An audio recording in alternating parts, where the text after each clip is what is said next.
Hi friends, welcome to Padma kitchen. ఈరోజు ఎండు మిరపకాయ పెసరపప్పు ఎలా చేసుకోవాలో తెలుసుకుందాం ఫ్రెండ్స్. ముందుగా ఎండుమిర్చి, కొంచెం చింతపండు, టమాటా, పెసరపప్పు ఫ్రెండ్స్, ధనియాలు, జీలకర్ర, పచ్చి మామిడికాయ, ఆనియన్స్, చిర్రాకు ఫ్రెండ్స్. నేను చిర్రాకు టేస్ట్ కోసం వేసుకుంటున్నా ఫ్రెండ్స్. మీరు కూడా కావాలంటే వేసుకోవచ్చు, లేకపోతే అవసరం లేదు. ఓకే ఫ్రెండ్స్, స్టవ్ వెలిగించుకున్నాం కదా, ఇప్పుడు కడాయి పెట్టుకున్నాం ఫ్రెండ్స్. లైట్గా ఆయిల్ వేసేసుకోవాలి. ఓకే ఫ్రెండ్స్, ఇప్పుడు ఎండుమిర్చి వేసేసుకున్నాము. నెక్స్ట్ ధనియాలు, జీలకర్ర వేసేసుకున్నాము. లైట్గా దోరగా వచ్చే వరకు వేయించుకున్నాం ఫ్రెండ్స్. మాడిపోకూడదు, మాడిపోతే టేస్ట్ మారిపోతుంది. ఓకే ఫ్రెండ్స్, ఇప్పుడు పెసరపప్పు వేసేసుకున్నాము. వాటర్ పోసుకోవాలి ఫ్రెండ్స్. వాటర్ పోసుకున్నాం కదా, 5 minutes ఉడకనిచ్చుకుందాం ఫ్రెండ్స్. చూడండి ఫ్రెండ్స్, ఇలా ఉడికింది కదా.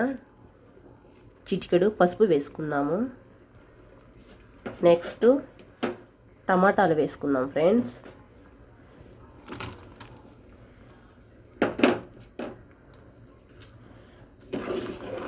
ఒక్కసారి కలబెట్టుకుందాము.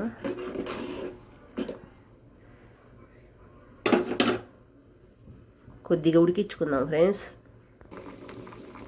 ఇప్పుడు చిర్రాకు వేసుకుందాము.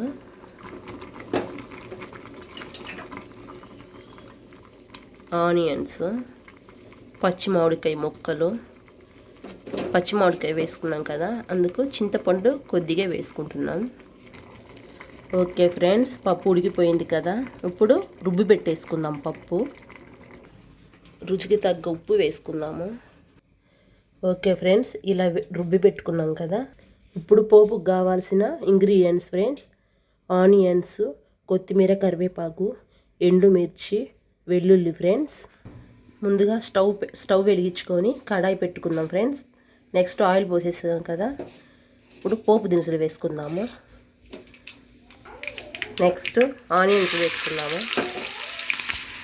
నెక్స్ట్ వెల్లుల్లి, ఎండుమిర్చి వేసేసుకున్నాము. నెక్స్ట్ కొత్తిమీర, కరివేపాకు వేసుకున్నాము.